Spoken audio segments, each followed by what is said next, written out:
7 de setembro de 1822, independência do Brasil. O nosso processo independentista, na verdade, não tem início no dia 7, ele antecede, diferentemente da América Espanhola, né?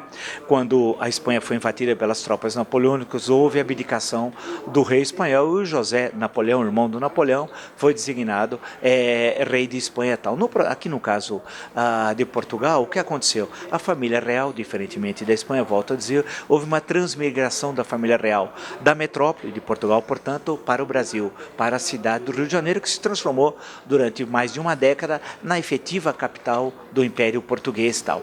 E isso deu uma característica muito especial ao processo independentista no Brasil, porque ao chegar o Dom João, príncipe regente, ainda não era Dom João VI, ao Brasil ele vai fazer a abertura dos portos. O que é a abertura dos portos às nações amigas? É o fim do sistema colonial. Quando você destrói o monopólio, que é uma das bases central do sistema colonial, você na prática já está caminhando por um processo independentista. Daí que um grande historiador, Caio Prado Júnior, diz que a independência do Brasil retroage ao momento da abertura dos portos. E a fixação da família real no Brasil e a estruturação do Estado português aqui entre o período 1808 até 1821, quando Dom João, já rei, Dom João VI volta a Portugal após a Revolução do Porto de agosto de 1820, deu características muito especiais ao processo independentista brasileiro em 1822. Porque se coloca Dom Pedro naquela conjuntura era o seguinte, porque toda a América Espanhola estava vivendo um processo independentista, do México até a Argentina.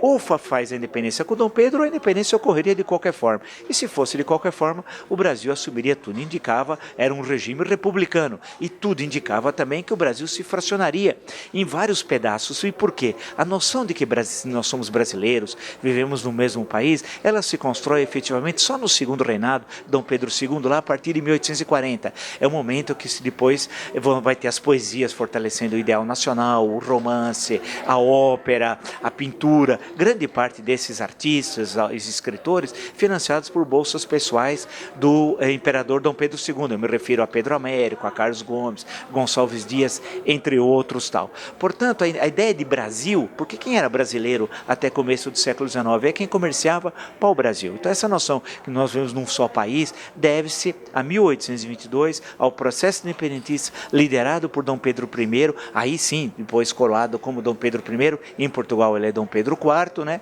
E que constrói essa questão, o Brasil unido. Essa união do Brasil, dessa forma como nós temos hoje, está vinculado diretamente ao processo independentista e à manutenção do regime monárquico e de uma autoridade centralizada na cidade do Rio de Janeiro. Evidentemente que o processo independentista, e aí tem a ver com a conjuntura e com as forças políticas e econômicas da época, deixou do lado uma questão central, e qual? A abolição da escravidão. A abolição da escravidão, a base do trabalho era o trabalho escravo, isso ocorrerá em abolição em 13 de maio de 1888. Mas o que importa é que o Brasil, com essa configuração, nasce efetivamente em 7 de setembro, e a construção ela se desenvolve no decorrer de todo o século XIX.